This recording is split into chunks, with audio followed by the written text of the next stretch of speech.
일생 동안 당신이 반드시 읽어야 할 100권의 책 일당백.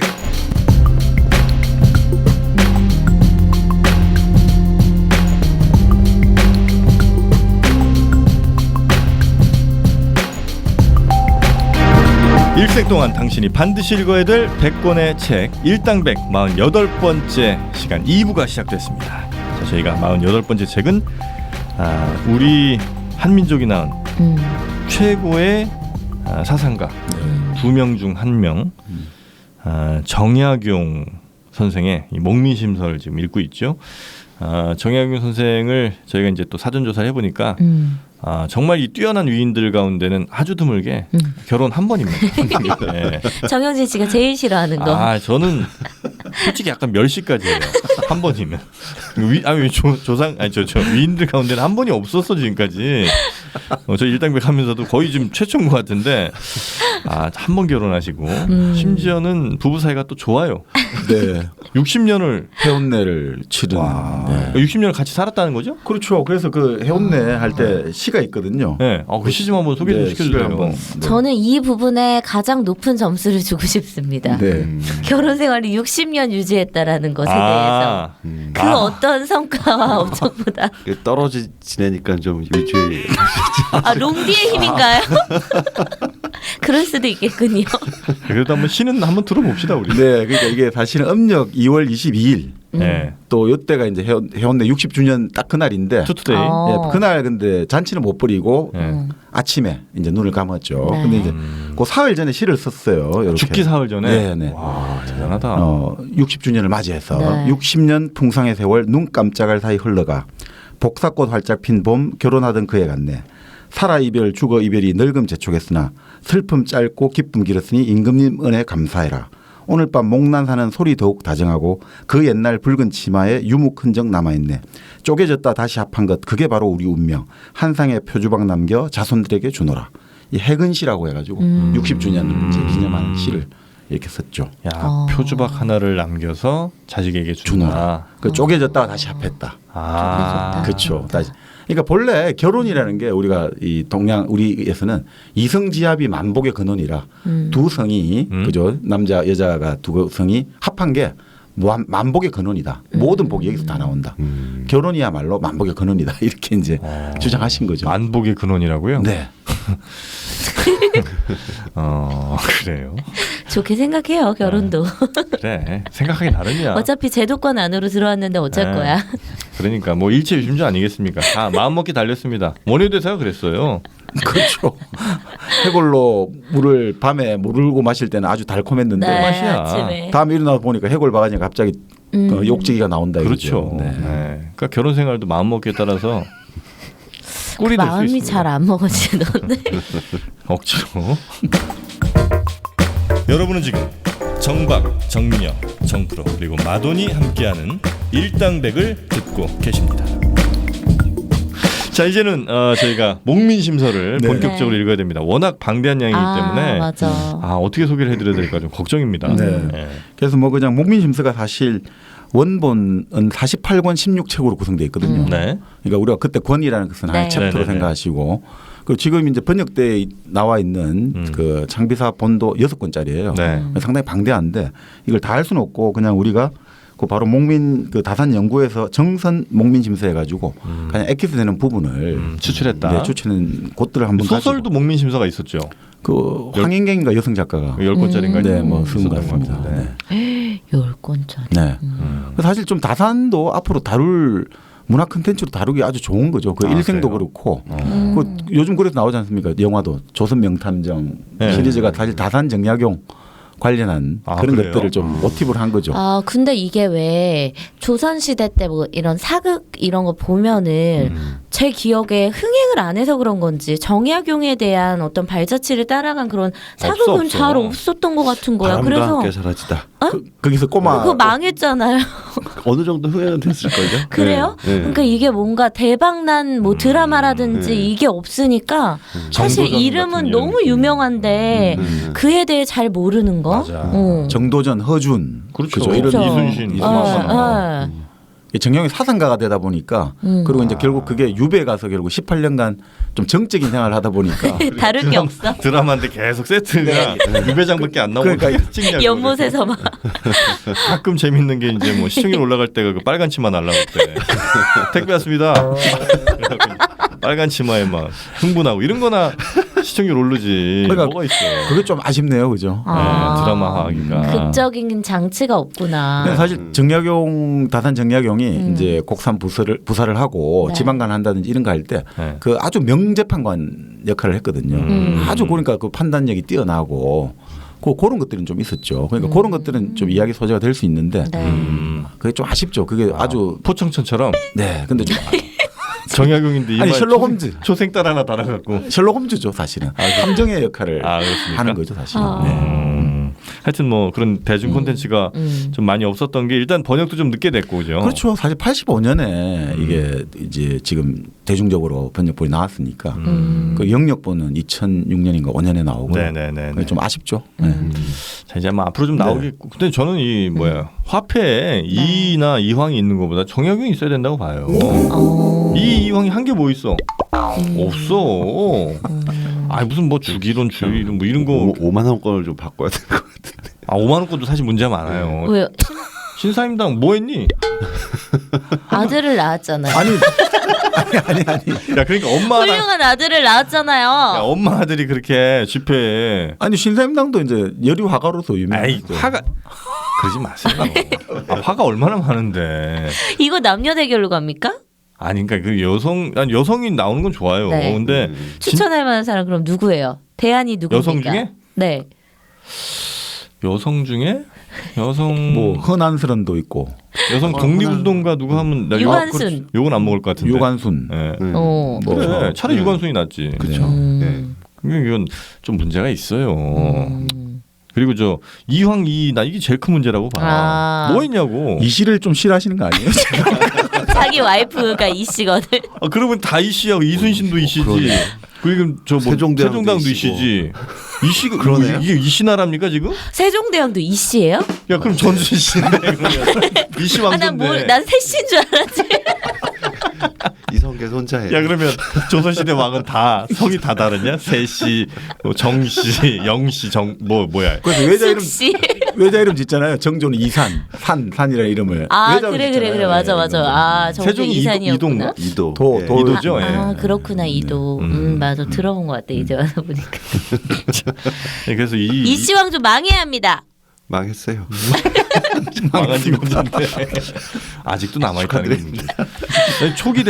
초기 대통령이 이승만 된 것도 이게 이씨라 됐다는 얘기도 있어요. 이건희. 그거 왜? 어? 이건희. 아니 뭐 그거 삼성은 건들기 싫어? 무서워? 하여튼 사람들이 그냥 다 왕이라고 생각한 거야 그때까지만 해도. 그럴 수 있겠다 무의식 중에. 또 그 바로 이승만 입장에서는 자기가 왕족의 후손이다 이런 걸 계속 강조를 했죠. 음. 원래 자기가 양녕대군 쪽에 자손이다 후손이다 이렇게 강조를 했죠. 그러니까. 전략이 있었네. 거기도 사실 저 족보 샀을 텐데. 하여튼 뭐 이 얘기가 뭐 길어질 거 아닙니다만. 자 그래서 목민심서 네. 뭐 어떻게 구성된 책이에요 그래서? 그러니까 결국 이 목민심서라는 것은 결국 백성이지만 이제 민이죠. 민과 국가의 관계를 연구한 책이다. 그러니까 이렇게 케이스 볼수 있죠. 위주입니까 아니면 그러니까 어떤 그러니까 이론 위주? 그게 처음에 뭐로 시작됐냐면 네. 이제 관리가 목민관이죠. 목민관은 요즘으로 치면 군수, 시장, 이제 그렇죠. 지방을 담당하는 관리죠. 근데 지금의 단체장은 좀 다르죠. 왜냐하면 권한이 막강했겠죠. 막강했죠. 왜냐하면 실제로 작은 왕국의 왕하고 똑같죠. 삼권을 다 갖고 아, 있는. 네. 오히려 이때는 더 왜냐하면 강력했어. 사법권, 재판권도 가 있죠. 경찰도 자기 산하에 있죠. 뭐 행정권도 자기가 산하에 있죠. 그리고 나졸들도 있잖아요. 네. 그러니까 기본적으로 군사 외적이 들어오면 그 막아야 되는 그 권한도 있지. 그러니까 웬만한 권한을 다 삼권을 다 갖고 있다고 보시면 되죠. 그러니까 작은 왕이다. 왕이네 진짜. 네, 영주다 이렇게 보시면 되죠. 이 사람이 제일 먼저 부임할 때부터 시작해서 그리고 네가 자세가 어때야 되느냐. 부임할 때도 아주 매뉴얼이 다 나와요. 부임할 때 어떤 식으로 부임을 해야 되고 또 이제 앞으로 목민관으로 가져야 될 마음가짐, 몸가짐 이게 나오고 그다음에 이제 그 지방행정 업무가 분장돼 있지 않습니까? 우리가 2호의 병영공 해가지고 6조 체제인데 지방도 마찬가지거든요. 이방, 호방. 아. 2조 판사 하듯이 지방은 똑같이 아. 이방하죠. 우리 호방 뭐 하듯이. 이방. 네, 그렇죠. 그 이방의 업무는 뭐고 호방의 이런 거 쫙 하고 육방의 업무들 나오고 그리고 진앙 업무라 해가지고 갑자기 사람들이 배고프다. 기아 사태가 발생했을 때 어떻게 처리를 해야 되느냐. 그런 특별 대책 요것도 매뉴얼이 있고 마지막에는 해관이라 해가지고 관직을 그만뒀을 때 어떤 처신을 가지고 해야 되느냐. 논리적으로 쫙 처음부터 끝까지 딱 나오는 거죠. 어떻게 해야 된다는 거. 네. 근데 그걸 그렇게 많이 쓸 건 없을 것 같은데. 그러니까 사실은 근데 네. 이게 지방행정의 응급 처방을 제시한다 하면서 네. 실제로는 조선 왕 당시의 조선 현실 그걸 모든 걸 다 폭로하는 걸 비판했구나. 비판하고 그러니까 이건 사실은 말은 그냥 행정 교과서 같은데 행정학 교과서잖아요. 네. 실제로는 혁명의 책이다 이거죠. 그래요? 이걸 읽고 있으면 이거는 나라가 이렇게 가서는 되겠냐 이런 어떤 격분의 감정을 막 불러일으키는 거죠 사람들한테. 그러니까 사실 혁명책이다. 혁명의 네네네. 지침서다 이런 이야기도 하죠. 그 격분 좀 시켜줘 보세요. 그러면. 한번 좀 들어보고. 혁명 일으키게. 그러니까 이제 결국 뭐 목민심서하면 바로 다산의 우리 대표서적 다산하면 목민심서 이렇게 할 네. 만큼 네. 워낙 대표작인데 뭐 형식적으로는 지방행정의 실무서 매뉴얼이다 이렇게 보실 수 있거든요. 그래서 처음에 이제 자서라고 하죠. 우리 서문 네. 있고 12부 72조로 구성되어 있어요. 12개의 어떤 큰 챕터와 그다음 72개의 소 이제 챕터로 구성되어 있거든요. 제일 먼저는 뭐 부임을 해가지고 어떤 식으로 관리가 부임을 지금 말씀드린 대로 해야 되고 네. 그리고 수령으로서 수령이라고 하죠. 이때 수령은 김일성 수령 이런 게 아니고 네. 지킬 숫자 네. 율령할 때 영자 있죠. 그러니까 법을 지킨다 이런 의미의 수령인 거죠. 그런 방향 앞으로 어떻게 해야 되느냐 그리고 재반 업무 그리고 교일 활동 해관 이렇게 이제 구성돼 있죠.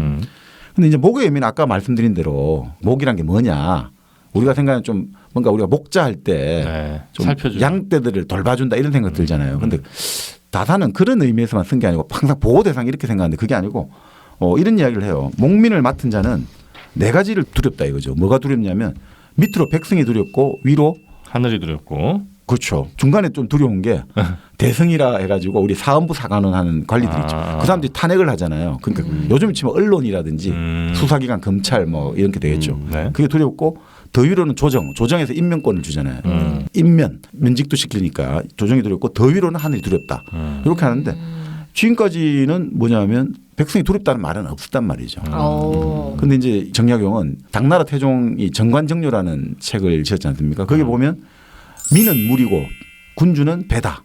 물은 배를 띄우기도 하지만 언제든지 전복시킬 수 있다. 그렇죠. 여기서 착안해가지고 민이라는 것은 상당히 이거 우리가 두려움의 대상으로 존재해야 되고 목이라는 것은 백성을 위해서 존재해야 된다라고 하는 거예요. 지금까지는 백성이야말로 관리들의 수탈 대상이거든요. 보호 대상이자 수탈 대상인데 그게 아니다. 관리를 한다는 것은 백성을 위해 존재해야 된다. 이런 식으로 민이 정치의 주체다.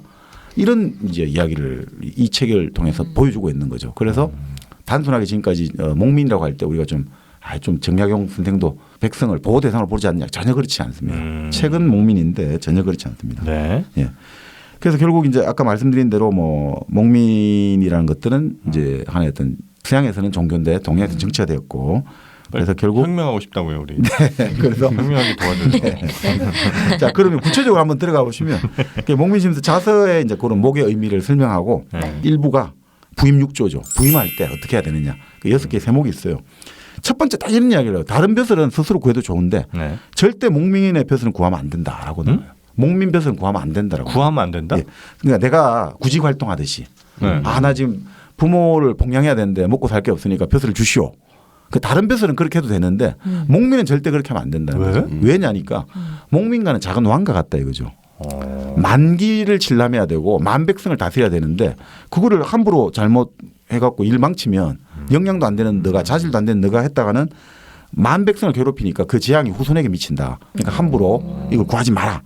그러면서 재주가 짧고 재산이 넉넉한데도 골살이를 구걸한다. 이거는 진짜 불의한 일이다. 절대로 그렇게 하면 안 된다. 그러면서 먼저 부임할 때 어떻게 행랑을 꾸려야 되느냐. 네. 딱 이 사람 그래요. 이부자리, 베개, 소못 그리고 책만 한 수레 갖고 가라 이거예요. 그래야지 맑은 선비 행장이고 퇴임할 때도 또 그 바리바리 막 그 지역에 나는 토산품 찌를 거 아닙니까? 네. 절대 그렇게 하면 안 되고 책 수레만 가지고 돌아와라. 그러면 이분이 아주 문학적인 표현을 해요. 어찌 맑은 바람이 길에 가득하지 않겠는가. 네가 딱 그렇게 돌아올 때 아무것도 안 가지고 왔던 그대로 돌아올 때 맑은 바람이 길에 가득하게 된다. 이런 식으로 이야기를 하는 거죠. 그러니까 사람들이 이거 보고 참 청렴한 건 좋은데 너무 각박하지 않느냐 뭐 이런 이야기도 하는데 이렇게 시작을 하는 거죠. 어떻든 갈 때 행정 그대로 돌아와라 이렇게 하고 제일 먼저 아주 구체적으로 나옵니다. 조정에 이제 임명이 되지 않습니까? 그럼 네. 하직 인사를 해야 되잖아요. 그럴 때 먼저 요즘 왜 우리가 어떤 장관을 임용하고 이럴 때 스스로 이제 신원 검증 같은 걸 해야 되지 않습니까? 네네네. 인사 자격이라든지 이런 걸. 그거를 조선 때 서경이라는 절차를 거쳐요. 서경. 서경. 예, 그래 일종의 신원조회나 인사 임용 자격을 줘야 하는 거거든요. 네. 이거는 본인뿐 아니라 친가, 외가, 처가, 사대조 할아버지까지 다 살피는 거예요. 그래서 혹시나 뭐 뇌물을 받아 먹었다 이러면 임용이 안 되게 하는데 뭐 이때 되면 유명무실이지는 거죠. 이때 되면 그런데 엄격한 제도는 있었어요. 자 그런데 있었고. 그렇죠. 그런데 이때 이제 자기가 하직 인사 드릴 때 자기를 서경에 합격시켜준 그 공무원이 있을 거 아닙니까? 네. 인사 담당 공무원 정관이라고 부르거든요. 네. 그 정관한테 가가지고 감사 인사를 보통 할 거 아닙니까? 네. 아유 당신이 뽑아줘도 고맙다 이러는데 절대 하면 안 된다는 거예요. 어. 왜냐하면 너는 너의 자격에 따라 관직 인사를 얻은 거지 개인적 그 은혜가 아니다. 사람이 그게 절대 아니야. 그렇게 하면 안 된다. 이렇게 나온 거죠. 그 사실 이렇게 갈 때 있잖아요. 돈을 요구하거든요. 그치. 왜냐하면 야 너 내가 뽑아줬어. 돈 내놔. 이런 풍속이 그때 엄청나게 많았어요. 그랬겠죠. 그리고 이런 생각을 하는 거예요. 중앙 관리들은. 야 너 이제 지방 가서 한 살림 챙길 거 아니냐. 한 재산 챙길 거 아니냐. 그러니까 미리 우리한테 좀 줘도 딴 된다. 거라. 네. 그러니까 참 그때 엄청나게 심했어요. 이런 것들이. 그래서 이제 이분이 딱 이 말을 한 거예요. 절대 감사 인사만 한다. 개인적으로 공적인 업무는 개인으로 가면 안 된다. 이렇게 보는 거죠. 그리고 이제 딱 네가 부임하러 가면 이방이 먼저 너한테 이제 마중 인사를 하러 온다 이거죠. 우리 요즘도 장관이 임명이 발표가 나잖아요. 그러면 그 부처에 공무원들이 와가지고 딱 브리핑 설명하고 쫙 이게 하지 않습니까? 이방이 업총기란 걸 가지고 온다 이거죠. 업총기. 총기? 읍의 총망라한 기록. 읍총기. 예, 그러니까 그 고을의 모든 것들을 망라한 기록, 통계표 이런 거. 네네네. 네, 근데 그게 뭐냐 하면 한마디로 빼먹을 거. 여기서 돈을 뺄 수 있고 저기서 그거를 딱 갖고 오는 거예요, 이방이. 자, 요거 보면 몇 가구가 있고 여기서 얼마를 땡겨 먹을 수도 있고 요걸 딱 브리핑하러 온단 말이죠. 그럴 때 어떻게 하느냐. 수가 얼마나 되고 한마디로 빼먹는 노하우가 딱 들어있는 책을 가지고 오는 거예요. 이렇게 빼 드실 수 있습니다. 진짜 이게 많거든요, 지금도. 사실. 그런데 이걸 딱 바치면 아무 말도 하지 말고 즉시 돌려줘라. 보지 말고. 아니, 보는데 바로 돌려줘라. 그러니까 그거를 네가 뭐 파악을 하는 건 좋은데 네. 바로 돌려주고 너의 아들 딸이나 친척들이 그거를 이 이방한테 가서 야 나도 좀 볼래라고 절대 못 보게 해라. 이렇게 해야 된다. 왜냐면 그거 딱 보면 이제 빼먹을 노하우들이 다 있으니까. 그러니까 아예 보지를 마라. 이렇게 진짜 하나씩 그러니까 이거는 바로 자기가 본인이 직접 현장에서 체득하지 않으면 없는 그렇겠네요. 노하우가 다 들어있는 거야. 그리고 이것만 봐도 알 수 있잖아요. 인사 업무부터 이렇게 개판이라는 걸 알 수 있잖아요. 관리를 뽑는 것 자체가 그렇네. 개판이구나. 돈만 주면 그냥 다 할 수 있네. 그 당시에 그러니까 나중에 세도 정치가 심할 때는 그 서울시장 있잖아요. 한승판윤이 네. 1년에 뭐 몇 명씩 바뀌어요. 어떤 한승판윤은 한 며칠만 하고 왜냐하면 서로 이제 돌려 먹어야 된단 말이에요. 한 번 한승판윤 했으니까 또 돈을 뽑아먹고 또 뽑아먹고 계속 순환을 해야 되니까. 말도 안 돼 진짜. 근데 그게 신실이었죠. 그러니까 벼슬을 하려면 돈을 갖다 바쳐야 되는 거예요. 과거만 걸려서 안 되고 19세기는. 갖다 바치고 또 뽑아먹고. 그렇죠. 네. 그게 돌고 도는 구조인 거죠. 자, 그런데 이 아주 구체적인 게 취임 전에 이제 취임을 하러 가잖아요. 그러면 여러 날 걸리잖아요. 그런데 네. 취임 전에 딱 그 고려장에 들어갈 때 취임식 전날 밤을 그 고을에 절대 지내면 안 된다. 옆에 고을에서 잠을 자라. 이렇게 나와요. 그럼 무슨 의미예요? 왜냐하면 그 고을에 들어가서 다음날 취임 준비할 때 사람들 백성을 또 괴롭힌다 이거죠. 그게 준비를 해야 되잖아요. 아이고 진짜 우리 현감 수령이 오셨는데 뭔가 또 괴롭히지 말고 옆 마을에서 자고 바로 딱 들어가라 이거죠. 그러니까 아주 이제 실무적인 거 백성을 절대 괴롭히지 마라. 네네. 이런 게 나와야죠. 그리고 취임날도 이분이 아주 머리가 참 합리적인 사고 방식을 취임날 택일 이런 거 절대 하지 말거든요. 택일하는 거 있잖아. 좋은 날 뭐 왜냐? 아니 그렇게 전부 다 모든 수령들이 택일을 해가는데 누구는 암행어사 출두해서 봉고 파직 당하기도 하고 또 사고도 나오고 그러니까 그런 게 무슨 소용이 있냐 이거죠. 택일할 필요 없다. 그냥 비 오는 날만 피해라. 비 올 때는 이제 하기 힘드니까. 그냥 아주 합리적인 사고 방식이라고요. 그냥 이분이 사실 풍수지리나 이런 명당에 대해서 아주 비판적이거든요. 그러니까 명당을 모시면 이제 후손이 발복한다 이러잖아요. 아주 합리적으로 이야기해요. 아니 살아서도 그렇게 자식들이 부모의 고유를 빨아먹더니 죽어서 뼈만 남은 부모한테 뭘 더 기대를 하냐. 그게 말이 되냐 이러면서 살아서 부모가 우리 자식 어떻게 잘 되게 하려도 말 잘 안 되고 안 되는데 죽은 부모가 무슨 힘이 있어가지고 그렇게까지 하겠냐.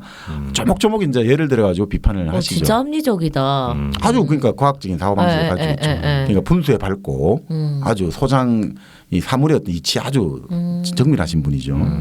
그래서 이제 근데 참 재밌는 이런 게 있어요. 제일 그한 게 이분이 딱 하는 게 너가 제일 먼저 해야 될 일은 그 집무실에 들어가면 그림 그리는 화공을 구해가지고 그 동네 지도를 그려가지고 관아의 벽에 딱 그려놔라고 해요. 네. 그 지도를 알아야지 네가 요 길이 어떻고 교통로가 어떻고 그 현황을 딱 네가 파악할 수 있다.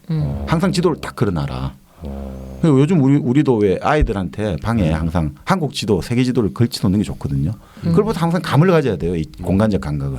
이 세계 속에서 나의 위치라든지 우리가 그래서 지도를 펼쳐놓는 게 참 중요한데 그 외국의 지도자들 보면 대부분 다 지도를 딱 집에 자기 집무실 걸쳐놓거든요. 딱 여기도 그런 거예요. 딴 거 하지 말고 업총기 이런 거 보지 말고 네. 지도를 제일 좋은 걸 하나 딱 그려라. 그러니까 아주 실용적이 다 나와요. 우리 애는 아침마다 지도를 그립니다. 이제 가릴 때도 되지 않았나요? 그러니까 이렇게 일부는 부임할 때 어떤 자세들 아주 세밀하죠, 디테일하게. 그러네요. 정말 디테일합니다. 그런 지침서가 이전에 없었다는 거죠? 없었죠. 네. 이게 그러면- 기존의 관리들을 비판하면서 그렇죠. 그러니까 엉망진창인 거죠. 지금 석양할 때 돈 주고 받고 그런 거 하지 말고 마땅히 일해야 된다. 그러면서 제 2부가 이제 율기라 해가지고 마음가짐 있잖아요. 자, 너는 어떻게 해야 되느냐. 항상 아침에 업무를 시작하기 전에 촛불을 밝히고 세수를 하고 의복을 정지하고 조용히 앉아서 명상을 해라 이거죠. 그런 다음에 오늘 일을 순서를 정해라. 뭘 먼저 처리할 건지. 그러면서 계속 그런 항상 맑을 마음, 삼가하는 마음, 부지런하게 요것만 지켜라. 그죠? 흠흠. 그렇죠. 어떤 이제 삼가의 신자 신중하다 할 때, 네. 뭐, 예, 그렇게 하고 네. 있습니다. 그래서 결국 이분이 그 율계도 그런 이야기예요. 니를 지금 이 출세를 시킨 거는 하늘이 너를 귀하게 만든 이유는 너에게 다른 천한 사람들을 부탁하는 거다. 너가 사회성을 가져야 된다. 그럼 네가 잘 되게 네 혼자 잘 되게 하는 게 아니라 너를 통해서 많은 천한 사람들을 잘 부탁한다고 내게 빚을 잘 준 거다. 하늘이 한 사람을 부유하게 만드는 것도 많은 가난한 자들을 그 사람에게 부탁하려고 만드는 거다. 이분은 기본적으로 이 사회적인 게 아주 강하죠. 노블레스 오블리주. 그것도 있고 네. 좀 사회주의 성향도 있어요. 이 사람은 토지 제도를 나중에 네. 처음에 여전론이라 해가지고 네. 일종의 토지라는 걸 개인이 소유하지 말고 마을 집단 공동체가 소유하자. 사적 소유 말고. 토지 공개념. 예, 그러니까 토지 공개념보다는 좀 더. 그렇죠. 근데 그 말씀 맞으면 토지라는 거는 네. 상품이 아니라고 본다는 거죠. 토지라는 건 제한돼 있고 이거는 공유된. 그럼 토지가 사유를 한다면 우리 하늘도 사유를 하고 공기도 사유해야 된다. 이거하고 똑같지 않느냐 이렇게 주장하는 분도 있거든요. 노력해서 얻어진 것도 그렇죠. 그렇기 때문에. 그렇네. 그렇죠. 하늘을 우리가 사유할 수 없잖아요. 공기를 네, 사유하자. 네, 네. 물도. 그렇죠. 음. 그래서 사실 정약용은 여전론이라는 정전제 해가지고 이게 항상 이 토지 제도가 핵심이잖아요. 거기에 네. 대해서 대안을 제시하려고 노력을 했죠. 요즘 같은 부동산 지금 이 토지 제도를 잘 봐야 되는데. 정약용이 와야 돼. 그래서 5만 원짜리 정약용이 들어가야 된다는 거예요. 그 사실은 정약용이 들어오면 아. 결국 가장 이분이 공무원들이 가장 중요하고 관리의 부정부패가 결국 국가의 흥망을 좌우하는 리트머스 시험지이기 때문에 네. 이 사실 관리들의 어떤 부정부패나 청렴을 강조하기 위해서는 정약용 같은 분을 그 화폐라든지 하는 게 또 특히나 의미도 있겠다. 그렇죠. 그러니까 한국가의 크게 정부의 역할은 두 개째로 볼 수 있지 않습니까? 부정부패를 억제하는 것하고 그리고 폭력을 감소시키는 것. 부정부패를 감소하고 폭력을 억제하는 것. 이게 사실 국가 정부의 역할이거든요. 그렇지 않습니까? 외적인 폭력이 내적인 폭력에서 안정과 평화를 유지하고 그렇죠. 또 결국 관리의 부정부패 그리고 우리가 갑질하는 것 이런 것들을 좀 더 감소시키는 게 국가인데 그런 의미에서 정약용 선생이 현대적인 의의가 크다고 볼 수 있는 거죠. 네. 정약용이야. 이랬는데 정씨야. 나중에 진짜 5만 원권에서 정약용을 보면 우리 되게 신기하겠다. 진짜로 이렇게 바뀌면. 바뀔까? 모르죠. 추진해봐야 그러니까 한 거. 우리나라 희한하다고 하긴 좀 그렇지만 하여튼 돈에 한번 얼굴 박으면 절대 안 바꾸더라고요. 근데 일본은 한 20년에 한 번씩 바꾸더라고요. 그죠? 네, 일본은. 원래 신사임당 전에 누구였죠? 없지. 5만 아, 원 그치. 없었죠. 5만 원이 5만 새로 원짜리가 생긴 없었으니까. 거니까. 그 하여튼 화폐는 한 번 들어가면 네. 한 번도 바뀐 걸 못 봤어요. 그렇죠. 예전에 500원짜리 지폐 이순신 있죠. 역시 500원짜리 500원짜리가 지폐였어요. 네, 네. 이순신이 500원짜리였나요? 500원 100원짜리 100원이었나요? 100원짜리. 100원짜리 지폐였나요? 네. 하여튼 100원짜리 그랬나요? 동전의 이순신 아니었어요? 100원짜리 동전 그랬나? 이순신. 예. 500원짜리는 학 500원짜리는 학. 왜 아니, 그래서 지폐가 있지 않나? 집회 있었죠. 예전에 집회 있을 때 어. 그때는 이순신 장군이 500원이었는지 뭐 저는 기억은 잘 안 나는데 그랬을 수는 있겠네요. 근데 하여튼 제 어렸을 때부터의 기억은 하여튼 100원짜리 이순신, 그다음에 500원짜리 학, 그다음에 1000원짜리는 뭐 그 천짜리 이황 이황. 선생이죠. 음. 5천원이 이율곡. 만 원이 세종대왕, 세종대왕. 5만 원 이제 신사임당. 네. 제일 헷갈리는 게 이황 이희 이 두 개가 너무 헷갈려. 아 5천만 원. 아, 그러니까 이왕이랑 이 자체가 헷갈려요. 아두 사람이 네. 한 게 없어서 그래. 아 그런 두 건가? 사람 다 별로 한 게 없어요. 아, 뭐 했어? 성리야 그거 저 정리했지. 아무짝에 됐어. 아니, 야, 또 시에서 들고 일어나겠는데 지금? 그러겠네. 죄송합니다. 이 지폐에 그림 그려져 있는 얼굴이 그 화가랑 얼굴이 비슷하다라는. 아 다 그래 원래. 아마 네. 자기하고 비슷하게 그리고 이게 뭐 실물이 있는 게 아니니까. 그 세종대왕도 그렇고 네. 이순신도 그렇고 그죠.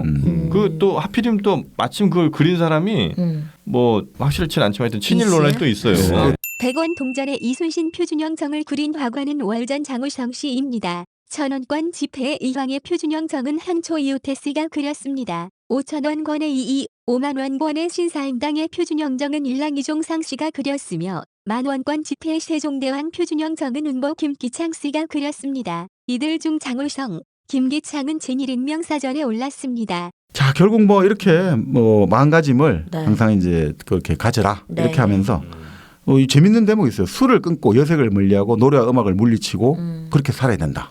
수령이 된 자는 그렇게 하지 않으면 시고요 정박님. 저는 뭐 그게 아니니까. 네. 그래서 이제 노래와 음악은 백성의 원망을 제초하는 풀무가 된다. 그만큼 왜 그러냐? 아니 자기 수령의 부모 생신날이라고 풍악을 울리면 자신의 효도라고 하는데 백성은 오히려 당신 그 수령의 부모를 저주한다. 그럴 때는 같이 동네 모든 늙은이들을 위로하는 효도 잔치를 같이 해라. 그렇게 하면 너가 효도를 하는데 부모가 저주의 대상이 되면 안 되지 않지 않느냐 이래가지고 하나하나씩 참 재밌는 이야기를 다 하면서 청렴한 마음을 강조를 하는데 이런 이야기를 해요. 조선 400년간 청백리가 몇 명이라고 생각하세요? 그 당시 400년간. 청백리요? 예, 청백리로 뽑힌 관리가. 조선 그 당시 정약용 1800 그때까지 400년이잖아요. 네. 뭐한 1년에 한 2명씩 정도 안 뽑혔을까요? 그럼 800명, 네. 110명. 110명에 불과합니다. 400년 동안. 네, 400년간. 그래서 정약용이 욕을 하는 거죠. 와, 벼슬한 자가 말도 안 돼. 10,000명이 넘는데 어떻게 이 한 명이 특히 경종 이후 있죠. 영조 그 우리 왜 숙종 다음에 경종 있잖아요. 네. 경종 이후로는 아무도 나오고 있지 않다. 아. 거의 지금 100년 이상.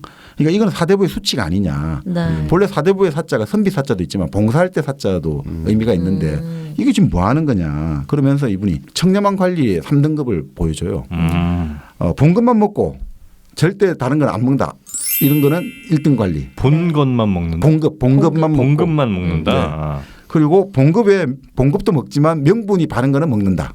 명분이 있다. 이거 먹는 거는 2등 관리. 네. 명분이 있는 거? 명분이 좀 있는. 뭐 예를 들면 뭐 호랑이를 어디서 사냥꾼이 잡아왔는데 뭐 고기를 좀 먹는다. 요 정도? 그러니까 일종의 이렇게 보더라고요. 관행이 된 것들. 이게 봉급은 아니지만 좀 네. 관행이 된 것은 먹는다. 막 그 정도는 봐준다. 봉급만 갖고 살긴 좀 쉽진 않으니까. 그러니까요. 명절이나 뭐 이럴 때는 뭐 좀 받아도 되고 그런 뭐 거. 그런 거 정도로 생각해요. 근데 뭐좀 받았어. 네, 누구한테 받겠어. 최하 등급은 아, 바르지 않더라도 네. 막 일종의 상례가 돼 있으면 먹어도 봐준다. 그 대신 뭔가 농가는 안 부리는 정도. 그런 사람들은 3등급이다. 받기는 받되 그걸 이용해서 적극적으로 뭔가, 이상한 거 네. 하지 않고 네. 막 특별히 요구한다거나 이러지는 않고 네. 그냥 적당히 받아 먹는 거. 네. 주는 건 다 받는 거. 달라고는 안 하지만 주는 건 받는 거. 뭐 그 정도 생각하시면 되겠죠. 받아서 대신 그 대가로 뭘 해주진 않는 정도. 네. 요 정도까지가 3등급. 그러면서 이제 그 이야기 하죠. 디테일하게 나누셨네. 예, 그러면서 이제 이런 이야기를 해요. 한경도의 어떤 관리가 뇌물을 참 많이 받았겠죠. 그러니까 한경도 사람이 서울에 온 거예요. 구경을 시키는데 성균관이 있잖아요. 네. 성균관에 선배들이 이제 그 과거 시험 공부를 하고 있는데 성균관에 이제 그 지나가다가 아 여기 어디냐 물어보거든요. 성균관이다. 성균관이 뭐 하는 데냐 하니까 쭉 설명을 해줘요. 그러니까 딱 이 사람이 그런 거야. 아, 이 성균관이라는 데는 조정에서 낮 도둑들을 모아서 기르는 못자리구나.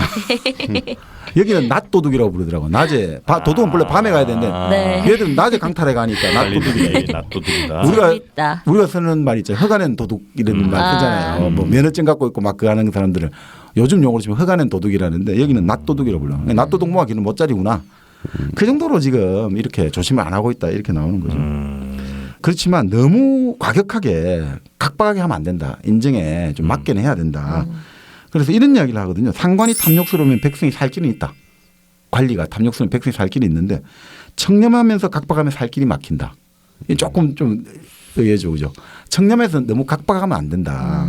청렴한 관리의 후손이 많이 세력을 떨치지 못하는 게 너무 각박함 때문이다. 이런 이야기를 좀 해요. 각박함. 유두리가 없으면 안 된다. 뭐 이런 뜻인가요? 그 바로 그거를 그 제가 이병주 작가가 네. 그 정치학자 해롤드 라스키라는 사람이 있는데 그분 말하고 이게 통한다는 거예요. 어떻게 하냐면 이 사람이 이런 이야기를 해요. 가장 나쁜 공무원은 모든 일을 법규대로만 처리하려는 공무원이다. 아. 약간의 부정을 저지더라도 시민의 아, 사정을 도와주는 그렇지. 조금 약간 조금 유도리가 있어야지. 맛이 간 관리가 낫다. 아. 맛이가. 그러니까 훌륭한 공무원은 물론 가장 훌륭한 공무원은 대의와 명분을 지켜 청렴하고 인정과 세정의 기밀을 잘 파악해서 좀 융통무예하게 처리한 공무원이다. 아. 그러니까 우리가 뭐 그런 거 있지 않습니까? 뭐 공무원인데 우리가 아주 어려운 사정에 가진 그 가난한 분들이나 형편이 어려운 분이 있는데 규칙에 따라서 안 됩니다. 법규에 따라서 우리 해줄 수 있습니다. 이런 공무원은 법규만 따르는 건 이거는 좀 각박한 공무원이고 일 처리가 안 되잖아요. 그러면. 주민등록법상 뭐 아드님이 계시네요. 뭐 살아 계신지 몰라도 어쨌든 안 됩니다. 이런 그렇죠. 법적으로 우리는 해줄 수 없습니다.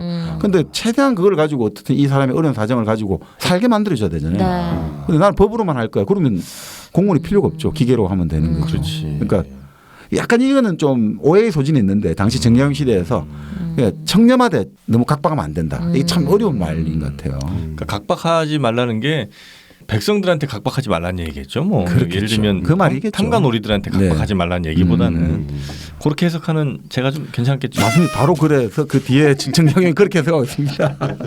뭐 특별한 해석 나오는 줄 알았네 나는. 아니 결국 이거죠. 그러니까 자신을 무겁게 책망하고 남에 대해서는 가볍게 책망해라. 아, 그러니까 자신에게 엄격하고 남에게 관대해라. 그 우리가 흔히 예전에 대인춘풍 지기추상이란 말을 쓰죠. 남을 대할 때는 봄바람처럼 따뜻하게 대하고 자기를 대할 때는 가을서리처럼 아주 냉정하게 대해라. 넌 반대인데. 넌 내로남불의 대표주자. 네 맞아 내로남불. 진짜 요즘 관리들이 좀 저런 건 좀 받아서 잘 좀 마음에 새겨야 돼요. 맞아. 네. 되게 저 뭐 꼭 고위공무원 아니래도 말단 공무원들도 이거 너무 좀 왜냐면 본인이 법규대로만 하면 본인 손해 볼 건 없거든. 그렇죠. 네. 근데 이게 나중에 법규대로 안 했을 때 문제가 발생하면 이제 할 그게 수도 다 있으니. 자기 책임으로 돌아오게 되니까. 그러니까 방어적으로 그래도, 그렇죠. 얼마 전에 2천억인가 200억인가 자기 재산 기부를 했었는데 누가? 어떤 분이 네. 근데 그분한테 그래가지고 세금을 200억인가 2천억 그 한번 때린 적이 있었잖아요. 네, 그럼 뭐 어디 학교에 법규대로 기부했는데 하니까. 뭐 네. 어떤 그거 같은데. 네.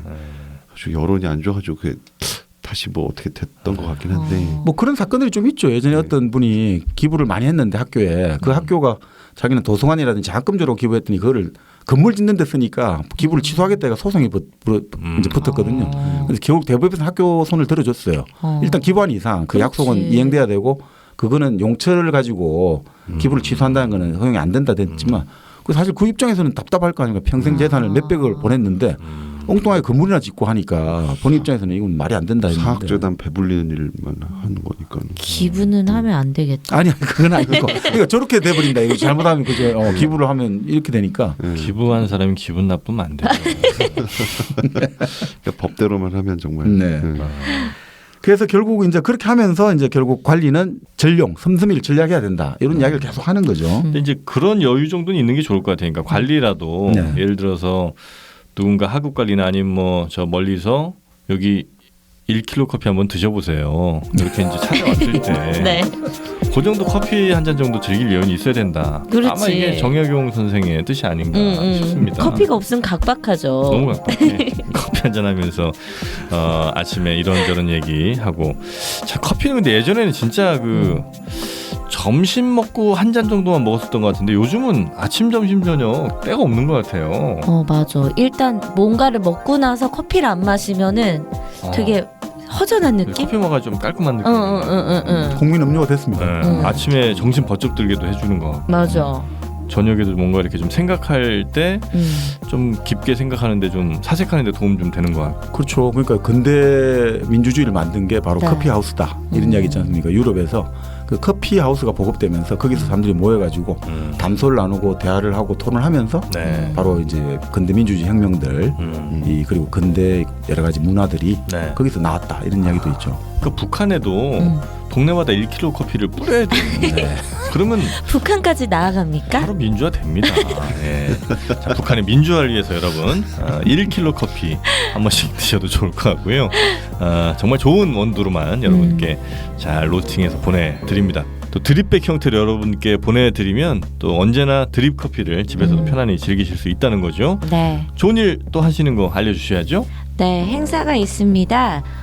우리 1kg 커피에서 이 행사 후원을 하는데요. 희망 세상을 이야기하다 입니다. 2018년 10월 3일부터 7일까지 진행되는 행사인데요. 행사 내용이 백혈병이나 소아암 치료를 종료했거나 간호 중인 이제 환자들 네네. 혹은 부모님들이 가족분들 힘들어요. 네, 일정 구간을 도보 행진하는 이런 캠페인이라고 하니까 정말 좋은 일 많이 하는 1kg 커피입니다. 네. 여기 행사에 참여하시는 것도 좋을 것 같고요. 요즘 또 날씨도 좋으니까 함께 가족끼리 가서 네네. 1kg 커피도 맛보고 또 그분들을 응원하는 의미 있는 시간을 가져보셨으면 좋겠습니다. 네. 자, 여러분과 함께 또 환자 가족분들과 함께 북한과 함께하는 1kg 커피. 세계 왜 세계까지 나아가지? 그래서 이제 커피는 네. 마셨고요. 그래서 이제 결국 그 전략은 하는데 베풀기를 좋아야 된다. 참 좀 모순 같은데 뭐 이거죠. 전략만 하고 쓰지 않으면 주변 사람들이 멀어진다. 네. 이 사람 그런 이야기예요. 저수지에 물이 고여 있는 까닭은 장차 만물을 적셔주기 위해서 딱 그 물이 모여 있는 거다. 그러니까 당신이 전략해서 그거를 베풀 수 있는 거다. 그러니까 있는 사람이 쓰는 게 아니라 전략을 한 사람이 베풀 수 있다. 이 사람은 이렇게 보는 거죠. 있는 사람은 쓰는 게 아니다. 그러니까 전략하는 사람만이 오히려 베풀 수가 있다. 오히려 이분은 그런 이야기를 하더라고요. 그 말 맞잖아요. 기부도 어려운 사람들이 기부하지 있는 맞아요. 사람이 잘 기부 안 하거든요. 맞아. 네. 돈 있는 사람이 기부하는 게 아니라 절약하는 사람이 기부하는 거다. 그리고 이런 이야기를 해요. 기생을 불러가지고 가야금을 타고 비단 옷을 입고 높은 말에 좋은 안장 상관에게 아침하고 뇌물 쓰는 자들이 어찌 주변 사람들에게 베풀겠는가. 그런 데 쓰는데 돈 바쁜데. 그렇지. 그러니까 오히려 오차림이 검소한 사람들이 자기가 귀향살이 해보니까 오차림이 검소한 수령들이 오히려 자기 도와주지 얼굴에 기름기 잘잘 흐르는 인간들은 안 도와주더라. 그런 이야기를 여기 또 생생하게 육성을 쓰고 있죠. 자, 그래서 이제 그게 관리가 부임해서 마음가짐 가져야 될 것 네. 하고 또 어디까지 간 겁니까 지금? 네, 그래서 이제 우리가 그 2부까지 갔고요. 3부가 본공. 공을 받드는 거죠. 지금 몇 부까지 있다고 하셨죠? 12부. 저 언제 근데 가서 그래요? 금방금방 갑니다. 아, 금방 네. 갑니까 이제? 네, 빨리 좀 가세요. 이제 2부 했네. 제 3부는 이제 본공인데 네. 그러니까 이분은 예를 중요시하거든요. 네. 법이라는 게 그 당시 너무나 백성들 수탈하기 때문에 예를 돌아가야 된다. 예를 중요시했는데 예라는 게 사실은 어떻게 보면 차별이잖아요. 등급을 나누는 거잖아요. 당시 네. 조선이 신분사회니까. 근데 그게 필요하다고 보는 거죠. 그렇게 해야지 오히려 이제 그 사회가 돌아간다 이렇게 본 건데 이분의 목민심서도 크게 보면 친친과 존존이에요. 이분의 핵심 키워드가 친존존. 그러니까 친한 사람은 친하게, 네. 존존 존경할 사람은 존중하는 것들. 아. 그게 바로 이제 이 목민심서의 키워드거든요. 그러니까 주변의 친척이나 친구들에게 충분히 베풀고 또 존경하는 사람은 존경을 해라. 그게 결국 사회가 이제 화평한 근본 원리다. 뭐 이런 식으로 이야기를 하는데. 여기서 이제 아주 구체적으로 이제 상관하고 부딪혔을 때 어떻게 할 거냐 이게 나오는 거죠. 상관의 명령이 부당할 때 어떻게 하느냐. 네. 처음엔 그렇게 나와요. 하위직은 마땅히 본분을 지켜서 상위직을 섬겨한다. 네. 그래서 만약 위에 상급관청이 네 밑에 아전과 군교를 조사를 한다. 그러면 그 상급관청에게 그게 좀 부당하더라도 일단 순종해라. 이렇게 나오거든요. 네. 그런데 문제는 이건 거죠. 그 명령이 만약에 공법에 어긋나가 민생에 해를 끼치면 그때는 굽히지 말고 끝까지 붙어야 된다. 이렇게 나온 거죠. 그게 악의적이라고 만약 네가 판단되면 일단 받아들이되 악의적이면 사표를 내라. 그런데 만약에 그게 민생에 해를 끼친다 어떤 일이 된다면 그건 너가 끝까지 붙어야 된다. 싸움을 해야 된다. 이렇게 보는 거죠. 그래서 제일 중요한 게 뭐냐. 상관의 나쁜 정서에 관해서 상부에 보고서를 해야 된다. 상관의 나쁜 거에 대해서 상부, 그 위에 상부에 보고해가 민생을 구해야 된다. 그러니까 일종의 내부 그걸 위계를 어기는 하극상해를 저지더라도 네. 민생을 위해서라면 해야 된다. 끝까지 가야 된다. 네. 그래서 이 사람은 그런 거예요. 사대부는 벼슬살이 할 때 항상 언제라도 벼슬살이가 날품팔이하고 같다고 보거든요.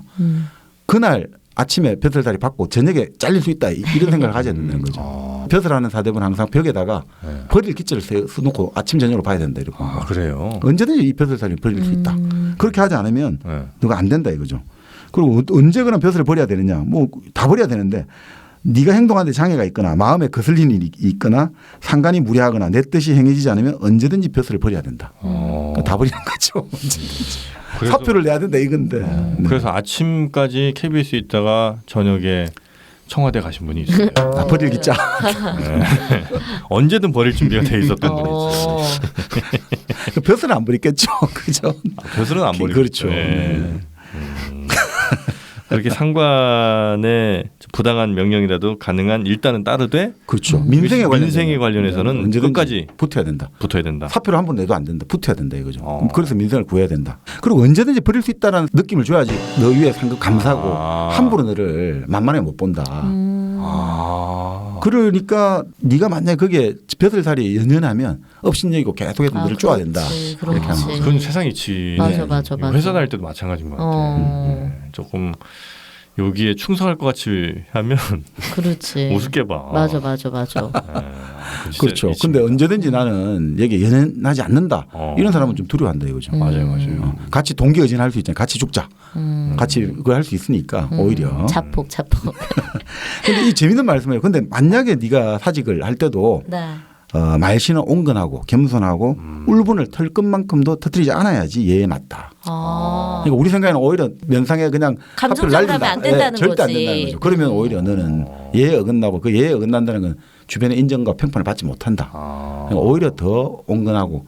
그러니까 이게 참 중요한 게 다산정경이 강조하는 게 위기지약이 있고 위인지약이 있거든요. 이분은 나를 위한 학문이 있고 네.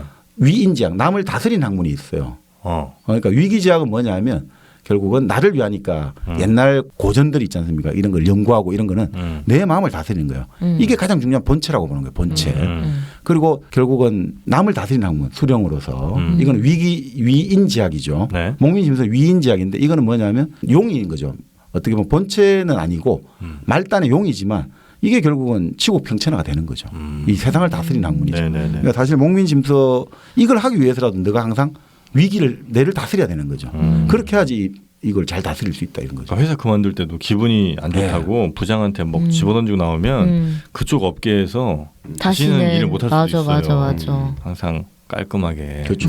그만두는 게 중요해요. 그러니까 이게 사실 밑바닥을 보이면 그게 우리가 그 순간에 다시는 없을 것 같은데 이 세상의 이치는 참 또 돌고 언젠가는 돌고 또 돌아서 만나게 되고 다 얽히고 그렇죠. 설켜 그게 있고. 나를 위한 거라는 거지 결국은. 그걸 바로 강조하는 거죠. 그러니까 자포자기하는 자폭은 하지 말고 그만둘 때도 항상 그러니까 평소에 그러면 이 내공 이 수련이 돼 있어야 되는 거죠. 그래야지 이게 그게 참 어렵지. 그렇죠. 근데 그 분노가 정말 폭발하는 와중에도 내 자신을 지켜내는 거예요. 네. 근데 이게 결국 잘 된 사람들이 결국은 출세를 한다는 거죠. 이 사람도. 자기가 조정해서 대신들이 물론 아부하고 이렇게 된 사람도 많지만 네. 대체로 조정의 대신들은 온화하고 존중한 말투를 그러니까 온화하고 공손하다는 말을 안 해요. 온화하고 공손하게 보이더라라고 말해요. 정경수가 온화하고 공손하다는 아니고 공손하게 보이더라라고 말을 해요. 그러니까 어쨌든 겉으로라도 그런 척을 해줘야지 출세를 하더라. 그러니까 그걸 강조를 많이 합니다. 정영신 씨 되게 유리한 위치 아니에요? 화 안 내잖아요. 화는 화가 없어 나는. 네. 화를 안 내니까. 어떤 경우에 화가 날지 는 잘 모르겠어요. 이제 화를 하도 안 내다 보니까 언제 내가 화를 내야 되는 건지를 잘 모르겠어요. 오늘 내가 화 한번 나게 해줄까? 왜 아육대 이야기할 때 화 내잖아요. 따님 이야기하고 가족 이야기하고. 아육대. 네. 아육대 이제 핵노잼이잖아요. 우리 핵노잼 콘텐츠입니다. 그걸 컨셉으로 가는 거예요? 노잼 컨셉으로 가는데 간만에 하나 재밌는 거 나왔어요. 애들 저 땅에 과자 떨어진 거 주워 먹이는 편이 나왔거든요. 그거 아동학대 아닙니까? 왜? 지네들이 떨어뜨린 거 지네들이 먹는데 왜 아동학대야? 그 방임한 거잖아. 그래서 내가 그 논란을 없애기 위해서 그 과자를 후 불어 먹는 방법을 애들한테 알려줘요. 뭐야? 떨어진 과자를 모래를 잘 털어야 된다 얘들아. 후 이렇게 부르라고 내가 알려주거든요. 네. 그래서 애들이 그걸 잘 따라합니다. 그 편이 하나. 그래, 혹시 관심 있으신 분들 일부러 후 불려고 일부러 떨어뜨리고 그런. 근데 그 얘기도 합니다. 가끔 친구들 가운데 요거 재미 들려서 얘네들한테 앞에서 저 과자 떨어뜨린 놈들이 있을 것이다. 그거는 너네 먹지 말라. 그건 자존심 문제다. 라고 내가 강력하게 얘기합니다. 이 아동 교육을 내 철저히 시켜야지 왜. 떨어진 것도 니들이 떨어진 거 먹어야지. 남들이 떨어뜨린 거 자꾸 먹지는 말아라. 가르칩니다 제가. 뭐 이제 요 부분의 본공에는 이제 어떤 코멘트도 안 달아주시잖아요, 정박님이. 나랑 지금 육아 철학이 많이 달라. 네 존중합니다. 존중하겠습니다. 네. 저쪽은 되게 옥죄는 스타일이야, 정박님은. 아니, 뭐. 하나하나 케어하면서 너 뭐 했어 안 했어 막. 안 돼요. 그러지 마세요. 네. 다 컸는데 뭐 이제. 사고는 안 치게. 사고만 안 사고 안 치게. 일당백 재밌게 듣고 계시죠? 좋아요, 구독하기, 댓글 달기, 후원하기 꾹 눌러주세요. 자, 결국 이제 다시 돌아가서 네. 공공에 보면 결국 보고서도 아전에게 맡기지 말고 너가 직접 쓰라. 수령이 직접 보고서를 작성해야 된다. 특히나 사람 목숨이 달린 보고서는 정말 조심해야 된다. 함부로 가필 수정하지 마라.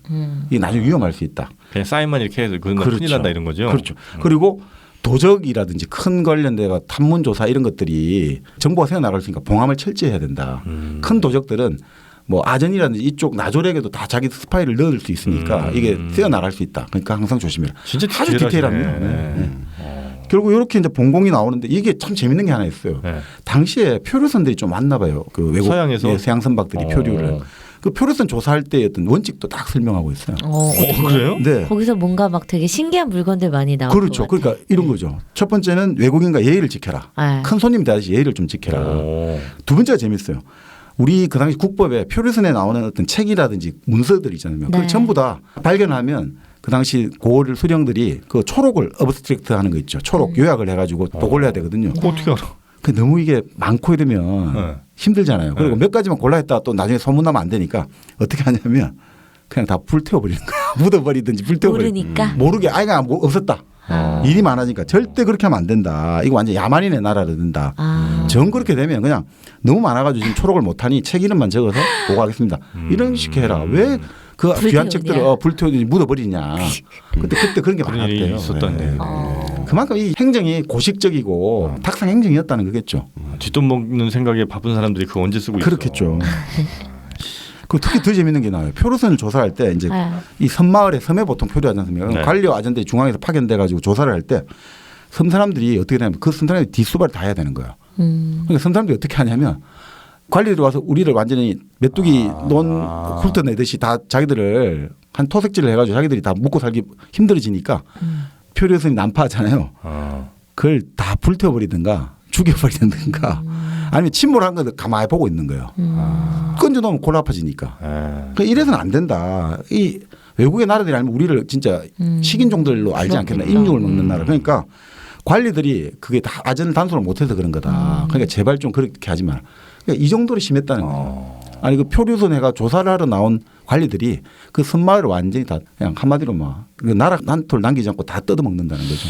그런 일이 있었어요. 네. 그 출장 가가지고. 네. 근데 이런 게 지금도 많죠. 뭐 예를 들어 관청들이 네. 요즘 많이 줄었다고 하지만 벤처 기업들이나 이럴 때 예전에 자금을 지원했잖아요. 네. 그러니까 현장 조사를 나요. 중간 점검. 그 나와가지고 이거 왜 이러냐 저러냐 하다가 아유 밥이나 먹으러 가자. 아니면 밥이나 먹고 나면 술이나 한잔 하러 가자. 그럼 몇백만씩 뜯어가고 이래요. 진짜?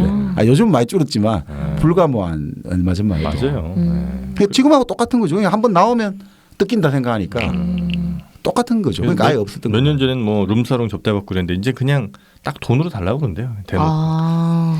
그게 이제 그것도 몇 년 전 얘기입니다. 네. 네. 지금은 아니겠죠? 지금 또 뭐 새로운 방법이 있을 거야. 지금 주식으로 달라고 그러나? 비트코인으로 달라 그러나? 비트코인 지금 존버하는 사람들 너무 많아. 그러니까 정경영은 이렇게 이제 그 진짜 그 표류선 관련해 가지고도 네. 좀 선박을 자세히 그리고 네. 배전의 판자는 뭘 어떻게 쓰고 길이가 어떻고 넓이가 어떻고 높이 이런 걸 해가 우리가 좀 활용을 하자. 외국 배는 저 먼 바다를 이렇게 하는데 우리 배는 지금 발전과 개량이 안 되고 있지 않느냐. 그러니까 제발 좀 때리 부수지 말고 부숴버리지 말고 불태우지 말고 좀. 연구하자. 네. 그러니까 참 그 당시 엉망이었다는 거죠. 그 당시. 진짜 이런 사람들이 좀 잘 돼야 되는데. 에이. 결국 이렇게 이제 본공의 표류선 조사도 나오고 네. 이제 본격적으로 애민 이런 게 나옵니다. 이제 정말 백성을 사랑해야 된다, 돌봐야 된다.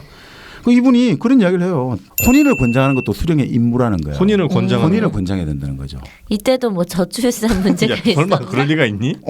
그때 경국 대전 있죠. 우리 조선의 헌법. 있었나 봐.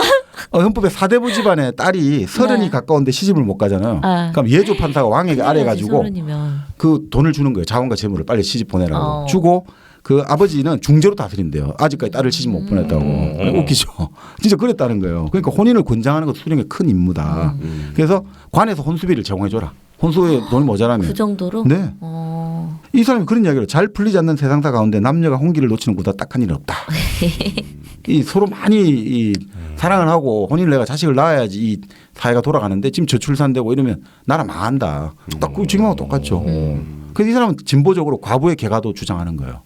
오. 근데 물론 과부와 총각까지 결혼하는 소리까지는 못 하는데 호라비와 과부가 합독, 외로운 사람들끼리 서로 합쳐라. 이런 것도 주장하는 거예요. 그러니까 참 진보적인 것들이 많이 나오죠. 어려운 사람들을 도와주고. 자, 애민 요 정도 정리합니까? 네. 네. 그리고 이제 본격적으로 이전 호전, 이방 호방 이제 이 이야기가 나오죠. 네네. 이전에서는 가장 중요한 게 아전을 잘 단속해라 이렇게 나오거든요. 아전들. 근데 아전이 뭐냐? 백성은 토지로 논밭을 삼지만 아전은 백성을 논밭으로 삼는다. 백성이 자기들 먹을 거리다 이거죠.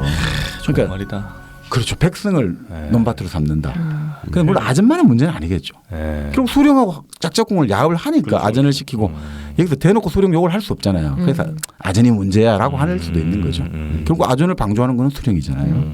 우리 예전에 뭐 그 나오지 않습니까? 그 방자전인가요? 네. 그 영화 보면 변낙도죠. 네. 변낙도가 부임을 하는데 송세비요. 예, 송세비 부임할 때 네. 그 아전들이 아유 적당히 있다 가시라고 우리가 다 알아서 해줄 테니까 뭐 그런 식인 거죠 아전들이. 그 완전히 데리고 노는 거죠. 예. 정말 너가 스스로 딱 청렴하고 바로 잡지 않으면 아전을 네. 단속할 수 없다. 그러니까 절대 욕심 부리지 말고 청렴해야지 아전을 단속할 수 있다. 이렇게 하면서 이전 부분이 좀 나와요. 이방들 다스리는. 네네. 예. 그리고 육부가 호전. 호전은 결국 여기 가장 이 책에서 가장 많은 분량이 호전이거든요. 네. 결국 뭐냐면 이 토지와 관련되고 이 여러 가지 역과 관련되니까 네. 이게 백성들이 가장 괴로운 부분이잖아요. 그렇죠. 그걸 이제 많이 하는 거죠. 그래서 전정해가지고 토지 청량 요즘 재산 평가를 할 때 정말 공정하게 된다. 그런 거. 그래야지 세를 정확히 물리지 그것도 않습니까? 공정하게 하는 방법도 다 써놨겠죠. 네, 그러니까 세법 부분에 보면 이 토지를 지금 어떤 식으로 국고를 중간에서 횡령하고 착복하느냐.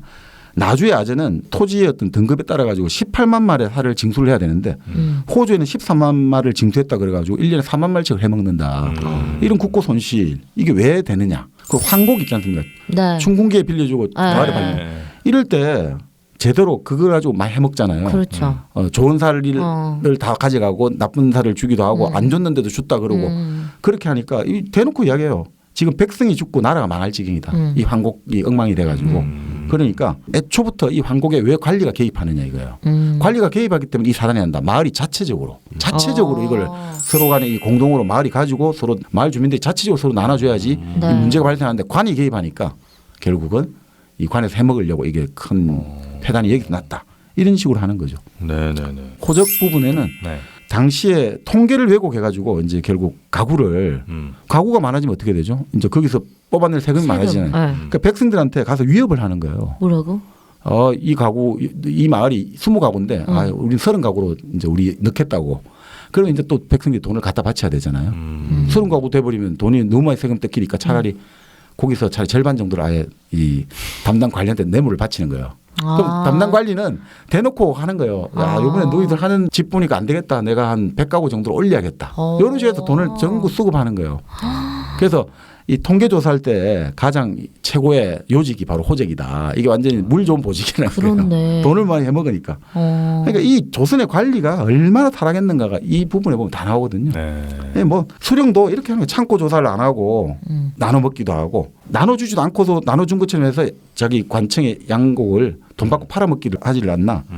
그리고 뭐 가을에 새를 돈으로 받아 남는 것을 착복하고 봄에 나눠질 곡식을 정한 양 이하로 나눠줘 또 착복하고 상부에 보내는 양곡대를 공정 가격과 시가 차이를 이용해가도 착복하고 또 감사가 돈을 바치려고 하면 백성에게 100원을 갖다 바치는데 백성한테 200원을 해가 또 100원을 자기가 중간에 해먹고 이런 것들이 수령에 악사해가지고 가분, 번질, 허류, 입본, 증고, 가집 해가지고 이 어마어마한 수탈의 이야기가 나옵니다. 그래서 이병주가 그런 이야기를 해요. 프랑스 혁명 때 프랑스 농민들이 자기 수입의 20%를 뺏겼다는 거예요. 네. 그래서 혁명이 일어난 거란 말이죠. 우리는 근데 우리는 기본 50% 뺏기고 그다음에 실제로는 하도 많이 뺏긴 게 많아서 실제로 100% 이상 더 내기도 하고 하는데도 진짜? 왜 혁명이 안 일어나냐 이거죠. 그런 이야기를 해요. 이건 정말 프랑스는 당시 발자크 소설을 분석해 보니까 이병주 작가가 한 20% 이상이 뺏겼다. 자기가 분석해 보면 바로는. 그런데 우리 조선은 당시 기본 50% 시작하거든요. 그런데도 왜 혁명이 안 일어났냐. 그 밀란이 많이 일어났죠. 별하별 세금을 다. 요즘에도 하도급 그런 식으로 요즘에는 없어졌나? 그래도 하여튼 몇 년 전까지 뭐 건설이든 아니면 네. 심지어 홈페이지 제작하는 쪽도 보면은 하도급이 이루어지는데 일단은 뭐 이제 재벌의 그 손자 쪽 회사들이 30%를 가져가고, 예. 그다음에 이제 건너 실제 1억짜리 수준인데 만든 거는 실제 돈은 한 2천만 원에 만든. 그러니까 관청에서 네. 발주를 하는데도 계속해서 네. 이제 네. 그러니까 뭐 건설공사 같은 대표적이겠죠. 건설공사 같은 경우는 그런 하도급이 이루어지는 게 사실이니까. 예. 그러니까 이런 식의 돈을 해먹고 이상한 세금을 만들어내고 그 별의별 세금 다 만드네요. 화전민은 먹고 살기 위해서 산에 들어갔잖아요. 그 사람한테도 산세를 만들어가지고 받아내요. 화전민한테도 예, 예. 와. 그다음에 어민도 그날 먹을 게 없어도 물고기 잡아오는 거잖아요. 무조건 네. 포세라가 또 갖다 바쳐야 돼요. 자기 먹을 거 없으면 무조건 세금 내야 돼요. 그다음에 수레나 지게 하부가 얼마나 제일 거기서 비천한 직업들이잖아요. 네. 그 사람한테도 상하세 해가지고 또 위와 아래 왔다 갔다 이게 네가 운반하니까 그 세금 내라. 상하세. 그러니까 별의별 세금을 다 만들어내요. 그러니까 이게 다 나와요. 세금이란 세금은 다. 근데 희한하게 네. 그 유럽도 한참 뭐 그랬고 그걸 이제 막 누가 알려준 건 아닐까 이렇게 책을 써갖고 목민신서 네. 같은 거 써갖고 야 세금 이렇게 뜯어내면 돼 이런 걸 알려주지 않았을 텐데 그렇게 창의적으로 잘 뜯어내는 거는 네. 어떤 본능 쪽인가요 이거는? 그러니까 이게 특히나 이 조선 후기에 가면 네. 제일 잘 진짜 우리가 거의 생각할 수 있는 부정부패의 백과사전이다. 이렇게 할 만큼 창의적이더라고요. 그러니까 왜 나쁜 쪽으로 머리 쓰면 머리 잘 돌아가는 것 같더라고 사람이. 그러니까 이게 결국은 조선 이제 전쟁 예. 이렇게 무기 만들고. 임진왜란 병자로랑 거치면서 네. 조선 전기만 해도 이러지는 않았거든요. 그 전기를 거치면서 이제 군대를 양성해야 되는데 국가 재정이 기본적으로 그런 쪽에 많이 들어가고 네. 그 관리들에게 제대로 돈이 지급이 안 되면서 아. 이 가림주가 심해졌다 이렇게 정경련 분석하고 있죠. 아 자기들도 뭔가 먹고 예. 살 길을 찾기 위해서. 그리고 공무원이 알아서 먹고 살아라 이래 버리니까 그러면서 결국 이런 것들이 더 다양해졌다 이렇게 볼 수 있죠. 어떻게 상하세를 매길 생각을 해요? 이게 눈에 보이는 모든 것들이 다 세금으로 보이나 보다. 그렇네. 이렇게 걸어다니면 야저 쟤 뭘로도 도보세? 이렇게 그렇죠. 입장세. 도보세 문에 너무 들어올 때는 웃긴다. 입장해야 너무 되니까 웃기다. 성문에 들어올 때는 입장세를 받고 나갈 때는 또 출구세를 받고 이런 식으로 뭐 별의별 세금을 다 받았다 이렇게 나오죠. 네.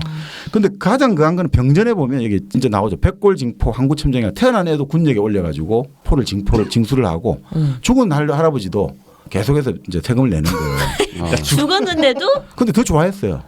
왜? 왜냐하면 어. 백골징포를 계속 받는 걸 왜 좋아했냐면 죽어도 내야 되는 세금이 많거든요. 죽은 사람에 대해서 내야 되는 세금이 많으니까 차라리 백골징포 내는 게 더 백성들 입장에서 나으니까. 더 쌌나요? 죽은 사람에 대해서 죽었잖아요. 사람이 네. 죽었다 신고하면 그다음에 또 세금이 또 왕창 또 여러 개가 나와요. 명목으로.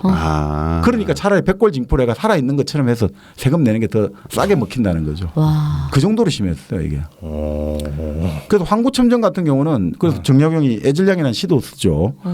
자기가 강진에 있을 때 갑자기 어떤 젊은 남자가 자기 약물을 끊었다는 거예요. 그래서 젊은 안악이 그 약물을 들고 관청에 가서 막 호소를 하는 거죠. 그게 애절량이라는 시가 있죠. 약물을 끊는 슬픔. 아 그게 이 애절량. 군대 군역 때문에 그런 거예요. 때문에 왜냐면 시아버지는 돌아가셨는데 여전히 백골징포 나오고 태어난 지 사흘밖에 안 된 애도 또 징포를 먹인다니까 그 소를 끌고 하니까 남자가 에이씨 이것 때문에 결국 이런 사단이 벌어졌으니 내가 이걸 끊어버려야지 제가 끊으니까 와. 부인이 가서 탄탄을 하는 거죠. 끊진 말지. 많이 아플 텐데. 그러니까 이게 그러니까 그 아픔에도 불구하고 이것 때문에 그 남녀가 그 정도로. 네, 그 정도로 물란한 거죠. 그러니까 그 처음 시작이 그랬대죠. 사우러 나간 남편 돌아오지 못한 것은 있을 수 있지만 예로부터 남자가 스스로 끈다는 건 들어보지 못했네. 근데 지금 이런 일이 벌어졌다는 거죠. 그 정도. 네. 아 그게 애절량 애질량이라는 시입니다. 시가 있어요. 네, 아주. 너무 애절하다. 진짜 그렇죠. 애절하다. 진짜 애절하죠. 네. 이제 더 이상 끊는 일은 없어야 되는데. 지금 어때요? 우리는 많이 내는 편이에요. 어때요? 세금. 네, 많이 내는 편은 아니죠. 다른 세금, 유럽이나 뭐 이런 데 소득, 비해서. 유럽이나 이런 데 비해서 확실히 뭐 적다고는 하죠. 뭐 대체로 한 20% 정도 우리가 지금 뭐 부담하나요? 법인세가 한 20. 법인세가 23%뭐 예, 이 정도 되는 것 그 같고요. 네. 우리가 사실 조세 부담률은 그렇게 뭐 높진 높지는 않아요. 않습니다. 그래서 지금 그거를 복지를 위해서는 높여야 좀 된다. 세부담을 높여야 된다 이런 이야기가 나오고 있죠. 그래서 사실 세부담이 높았습니다. 예전에는 전 세계적으로 미국, 유럽, 일본 이런 데가 상속세 같은 경우 많이 낮아졌거든요. 네네네. 예전에 상속세가 일본은 75%. 상속세 없애야지. 없어야 돼? 이거 얘기하면 받을 또 것도 악플이에요. 별로 없잖아. 그것도 별로 없지만 그래도 없애야지. 그거라도 받아서 살겠다는데. 아니에요. 70%라는 게 근데 만약 70% 매겨도 정민은 전혀 걱정할 필요가 없는 게 기본 얼마까지는 안 받아요. 공제 기본 공제를 하죠. 그러니까 그러니까 뭐 정민여 수준 정도는 괜찮아. 그냥 받아. 세율 70% 내는 걸로? 그게 훨씬 나아. 정민여까지는 안 내. 그러니까 뭐 그런 세금들이 결국은 가장 큰 문제였죠. 그 세금이 잘만 세진다면 뭐 이 문제가 없는데 네네. 그 세금이 결국 중간에 착복을 하게 되니까. 그래서 당시 이 군역에 얼마나 이게 형편없냐면 네. 팔도에 그 군역에 올라간 병정들이 이제 장정들 정리하면 수백만 명이 될 거라는 거예요. 실제로는 10만인데 수백만 명이 이른다는 게 올린 그 죽은 사람 뭐 그래서 그 군역 재정의 90%가 탄관오리 주머니로 수중을 호주머니로 들어가는 거예요. 이렇게 타락하고 붕괴할 수밖에 없다 이 나라는. 그렇네. 네. 쉽게 얘기하면 세금 100을 거두면 90이 그 탄관오리들 개인 호주머니로 들어가는 거죠. 그렇게 완전히 그 엉망이 됐는데 네. 그걸 좀 고쳐보자고 이런 책을 쓰셨고. 그렇죠. 근데 뭐 사실 참 안 고쳐지고. 안 고쳐지죠. 그리고 이제 제국과 형전 이분이 바로 인권에 대한 관심이 많았다는 거죠. 네네. 법에 대해서. 그래서 정말 지금 재판관들에게 아주 적용되는 좋은 말들이 많습니다. 소장을 접할 때 그 소장의 근원을 생각해라. 문서만 보고 판단하지 마라. 이 백성이 얼마나 답답할 건가. 그 지금과 똑같아요. 백성이 딱 재판 받으러 오잖아요. 그런데 와서 이 전부 다 재판 대상이 아전이나 간악한 그 지방 토고들이잖아요. 그러고 오면 이 사람들은 말 잘하는데 여기는 백성들이 잘 말을 못하니까 모호하게 말하니까 이게 사리에 어긋나니까 에이 저건 말도 니 당신 말 뭐 하는 거야. 변호사도 없이 뭐 혼자 왜 왔어. 지금도 그렇잖아요. 사실은. 그렇게 되고. 두 번째는 소장을 이제 다른 사람이 꾸며주는데 서당 훈장이 보통 꾸미는데 이게 뭐 대체로 표현이 형식적이니까 이게 핵심이 없어요. 그러니까 또 그게 안 돼. 또 관아에 들어가서 이제 재판장에 들어갔는데 얼마나 무섭습니까? 그렇지. 처음 가면. 그 중학 가면 말이 못 나오는데 소송 상대는 말 잘하죠. 그러니까 이 돈이 많은 사람은 좋은 변호사 흔히 말하는 돈 많은 변호사를 산다고 하잖아요. 요즘은. 네. 그래서 옥눌리가 말은 잘이 못하지. 그래서 수령은 이런 얘기예요. 백성의 송사 듣기를 어린아이가 병을 말할 때 살피듯이 해야 된다. 어린아이들이 말을 잘 못하잖아요. 그러니까 자기 표현을 못할 때 아픈 데물 말을 못하잖아요. 아 내가 여기가 아파. 그럴 때 차분하게 살피듯이 그렇게 어린아이 병 살피듯이 송사를 해야 된다. 이게 참 지금 판사들한테 정말 진짜 좋은 표현이다. 어린아이의 병을 살피듯이 그 백성들의 억울함을 들어줘라. 정민이 요즘 안 살피니? 왜 이렇게 공감을 못해? 뭐야? 아니, 어린아이 병 살피듯이 아, 백성을 정영진 씨 살피라잖아. 자기 자식이나 살피세요. 우리 애는 흘린 과자 먹습니다. 지금 아육대로 자꾸 그렇게 하지 말고요. 애들을 바깥으로 자꾸 굴리지 마시고요. 진짜 좋은 말이 많다 근데. 그렇죠. 여기 또 여성에 대한 인권 의식도 있어요. 부녀자는 절대로 그거엔 공감 못하죠. 볼기를 치면 안 된다는 거예요. 볼기를 엉덩이를 까고 때리면 안 된다는 거예요. 부녀자는 그렇게 하면 안 된다는 거예요. 그거는 부녀자를 그 전까지 그렇게 했었어요? 몽둥이로는 때려도 좋은데 그러니까 죄를 받아가지고 공정을 할 때. 곤장 치지. 구전에는 그렇게 하죠. 고쟁이를 벗기고 네. 물을 부어가지고 옷이 살에 착 달라붙으면서 치니까. 그게 사극의 하이라이트예요. 근데 보통 사극을 보면 남자는 그 곤장 맞는 장면이 자주 등장하는데 난 여자가 곤장 맞는 거 한 번도 못 봤는데. 아니야. 여자도 곤장도 맞고 여자 주로 사약을 막. 쥐리 좀 틀고. 근데 그게 이거 이런 말씀 드려도 될지 모르겠습니다만 그 드라마 제작자들이 네. 약간 그 시청자들의 그 가학적인 성욕을 충족시키기 위해서 그런 걸 하는 거예요. 있어 그런 게. 나중에 좀 시간 되면 말씀드릴게요. 네, 이거 따로 분석된 게 있습니다.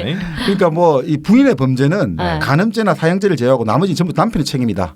그러니까 남편의 책임으로 돌려야 된다. 남편이 없으면 그건 친족의 책임이다. 가족의 책임이다. 아주 진보적이에요. 그래? 그건 아닌 것 같은데 왜 여자가 지은 죄를 남자가 책임져? 각자의 책임인 거지 그거는. 네. 넌 그러고 싶잖아. 아니야. 아니야? 아니 근데 당시의 사회가 워낙 그 남성 위주의 중심 그렇죠. 사회니까 이 여성의 이런 것들이 너무 억압되고 하니까 이것들을 풀어줘야 된다. 그러니까 이제 이런 그때는 보살핌이죠.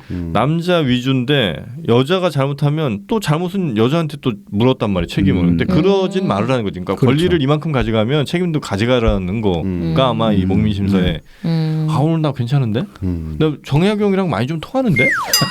우리 할아버지인데 왜 그쪽이 통하지? 내가 그쪽 적인데 바뀌었나?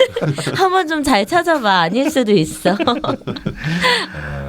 결국 뭐 이런 참 이 감옥 행정 있잖아요. 네네. 여기도 교화 행정 해가지고 참 이런 감옥에서도 이게 죄수들의 인권도 보호해줘야 된다. 참 그는 정말 전향적이고. 네네네. 감옥이라는 건 벌을 준다 생각하는데 지금 교화를 해야 된다. 그런 느낌이죠. 예전에는 우리가 형무소라 불렀잖아요. 일제시까지. 맞아요. 지금 교도소라 부르잖아요. 바로 잡고 인도를 해준다 이런 뜻이거든요. 그러니까 참 그런 의식이 다 나 있죠. 그러니까 결국 앞서 있었네. 바로 이런 형전을 보면 그 누구는 그런 이야기예요. 바로 몽테스키우의 법의 정신이 여기 나타난다. 정약용의 어떤 법에 우리나라 법학의 시조다 이런 이야기까지 하죠. 몽테스키웨 네, 법의 정신 플러스 루소. 예 그렇죠. 다 나오네. 네, 그러니까 그 정도로 네. 예, 정약용이 르네상스적인 지식인이었고 공전이나 이런 데 보면 살림 사업도 해야 된다 이런 것도 나오고요. 살림 녹화를 해야 된다. 이런 뭐 구체적인 방법도 나오고 네네네. 다 나옵니다. 공장은 장인들 어떻게 그러니까 이분은 이 책을 보면 네. 우리가 뭐 여러 가지 지금 모든 관리뿐 아니라 이게 관리만 보면 무슨 의미가 있겠습니까? 사실은 그쵸. 모든 분야의 사람들이 읽어도 이 어려운 시대를 살아갈 때 어떤 네. 식으로 우리가 사회를 인식하고 그 위기 솔루션을 어떻게 만들어야 되는가 그 방법론이 들어있거든요. 그런 네. 의미에서 이거는 단순하게 행정 지침서가 아니라 네. 결국 시대의 어떤 문제를 고민하는 모든 사람들이 읽어야 될 책이다. 아. 특히 정치인들이 네. 네. 누군가의 어떤 대표가 되겠다는 사람들, 어. 누군가의 대표를 자임하는 사람들, 조직의 네. 리더가 되겠다는 사람들은 반드시 읽어야 될 책이다. 이런 생각이 듭니다. 네. 네. 몽테스키웨 플러스 루소 플러스 레오나르도 다빈치. 그래 맞아. 네. 다빈치도 나왔지. 이 땅에 이렇게 훌륭한 분이 계셨는데 우리가 너무 몰랐어요. 왜냐면 저 국사 시간에 목민심서만 한 줄 맞아. 쓰고. 맞아. 자 그래서 정약용 선생님을 우리 5만 원권 강력하게 추천하면서 추진위원회 꾸릴까요 우리? 네, 오늘 저희가 뭐 시간이 이렇게 많지 않아서 예약된 시간이 다 돼서 더 많은 내용이 좀 있는데 네. 미처 소개드리지 못하는 거 너무 아쉽습니다. 네, 하지만 맨날 아쉬워 우리는 그렇잖아. 정박님이 풀어내야 될 건 너무너무 너무 많아. 많아. 이 정도로 오늘 정리를 하고 네. 네, 다음에 또 더 재밌는 책 소개해드려야죠. 네. 자 오늘 함께해 주신 여러분 대단히 고맙습니다. 고맙습니다. 고맙습니다.